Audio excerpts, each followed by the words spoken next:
दोस्तों, आज के जमाने में अगर घर में कोई मेहमान आ जाए तो हम क्या करें? पानी पूछते हैं, चाय पिलाते हैं और ज्यादा से ज्यादा आधा घंटा झेलने के बाद अपने कमरे में जाकर रील स्क्रॉल करने लगते हैं। बात तो सही है। लेकिन 90 के दशक का ऐसा दौर था जब थिएटर में फिल्में नहीं बल्कि संस्कारों का लंगर बांटा जाता था। जी हाँ, मैं बात कर रहा हूँ सूरज बड़जात्या साहब और राजश्री प्रोडक्शन की फिल्मों की। इनकी फिल्मों में परिवार इतना बड़ा और इतना संस्कारी होता था कि अगर गलती से किसी को छींक दिया जाए तो लोग पहले पूरा खानदान बैठकर 10 मिनट तक भजन गाता था, फिर आकर बंदे को रुमाल देता था। बहुत तेज हो रहा है, बहुत तेज हो रहा साल। आज हम 90 की इन्हीं अति संस्कारी हीरोइनों और उनके अजीबोगरीब लॉजिक का पोस्टमार्टम कर डालेंगे। तो दिल थाम कर बैठिए, क्योंकि आज की वीडियो देखने के बाद आपको शुगर भी हो सकती है। तो दोस्तों, शुरुआत करते हैं हमारी 90s की संस्कारी हीरोइनों के रोमांस करने के तरीके से। भाई साहब, आज के ज़माने में लड़का लड़की कैफ़े में मिलते हैं, हाथ मिलाते हैं, बात करते हैं, लेकिन 90s की संस्कारी फिल्मों में अगर लड़का सिर्फ मुस्कुराकर हीरोइन को देख ले तो भाई लड़की को सीधे 440 वोल्ट का करंट लगता था। बात तो सही है। लड़का बोला हाय, लड़की ने तुरंत घूंघट खींचा, दांतों तले उंगली दबाई, दीवार से पीठ लगाई और ऐसे भागी जैसे पीछे पुलिस पड़ी हो। मतलब भाई इतना शर्माना। सलमान खान ने सिर्फ पल्लू क्या खींच दिया, माधुरी दीक्षित जी ऐसे तकिए के पीछे छुप गई जैसे उन्होंने कोई नेशनल सीक्रेट छुपा रखा हो। और इनके डायलॉग सुनो, धत तेरे की। आप भी ना, आज के ज़माने में अगर कोई लड़की किसी लड़के को देखकर ऐसे शर्माने लगे तो लड़का प्रपोज भी नहीं करेगा, सीधे डॉक्टर को फ़ोन लगाएगा कि भाई इसको दौरे पड़ रहे हैं, जरा एम्बुलेंस लेकर आओ। घूम फिर करके फिर तनाव आ गया। बात करते हैं राजश्री यूनिवर्स के सबसे बड़े और पढ़े लिखे कैरेक्टर की, टफी द कुत्ता। भाई इस पूरी फिल्म में इंसानों का दिमाग भले ही कम काम कर रहा हो, लेकिन इस पॉमेलियन कुत्ते के पास अल्बर्ट आइंस्टीन से भी तेज दिमाग था। यह कुत्ता मामूली कुत्ता नहीं था, यह क्रिकेट मैच में अंपायरिंग करता था, LBW के फैसले सुनाता था और चीटिंग करने पर चीटिंग भी पकड़ लेता था। अबे भाई, हद तो तब हो गई जब क्लाइमेक्स में हीरोइन यानी कि माधुरी दीक्षित जी बेचारी सीढ़ियों से गिरकर मरी अपनी बहन की जगह अपने होने वाले जेठ से शादी करने जा रही थी, क्योंकि भाई संस्कार। अब इस पूरे खानदान में किसी इंसान को अक्ल नहीं आई। अक्ल आई तो किसको?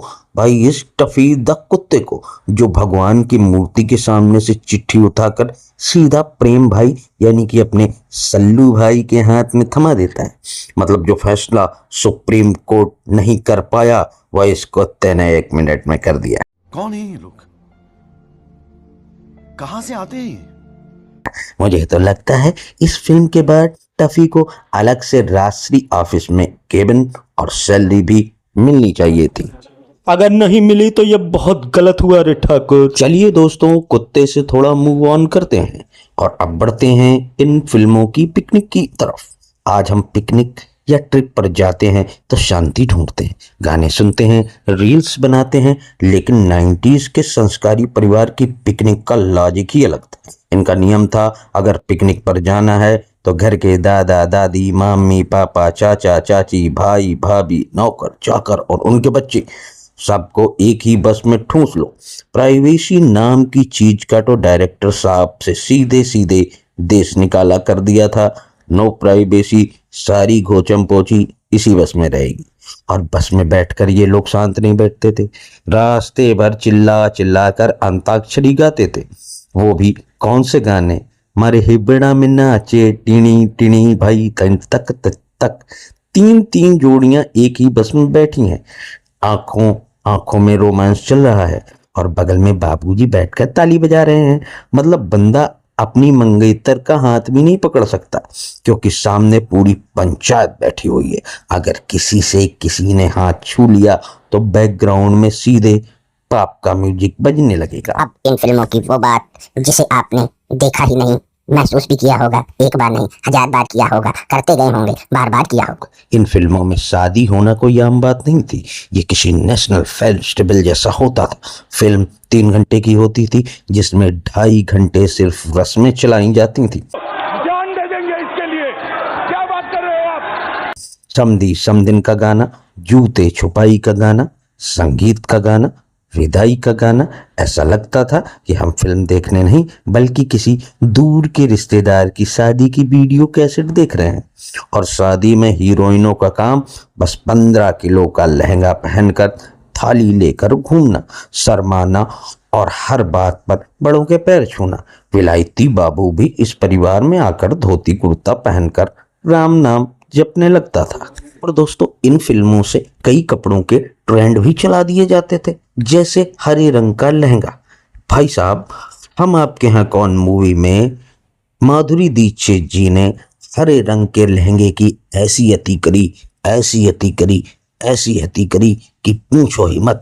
हरा हरा हरा गाना तो उन्होंने बाद में बनाया, मुझ पे ये कैसा हरा रंग डाला। तो मेरे प्यारे भाइयों और उनकी संस्कारी बहनों, ये था 90s की राजश्री फिल्म का वो अनोखा लॉजिक, जिसने हमें सिखाया कि चाहे दुनिया इधर की उधर हो जाए, चेहरे से मुस्कुराहट और जुबान से संस्कार नहीं जाना चाहिए। भले ही ये लॉजिक आज फनी लगता है, लेकिन सच कहें तो इन फिल्मों को आज भी पूरी फैमिली के साथ बैठकर देखने में एक अलग ही मजा आता है। आपको इन फिल्मों का सबसे फनी सीन कौन सा लगा? वो अंपायर कुत्ता या बस वाली अंताक्षरी? मुझे कमेंट कर संस्कारों के साथ जरूर बताएं। अगर वीडियो मजेदार लगी तो अपने पूरे संस्कारी परिवार के साथ इस वीडियो को शेयर करें, संस्कार के साथ लाइक करें और हमारे चैनल बॉलीवुड ड्रामा को संस्कारी रूप से सब्सक्राइब करना बिल्कुल ना भूलें। मिलते हैं अगले मजेदार वीडियो में, तब तक के लिए धत तेरे की, यानी कि बाय बाय।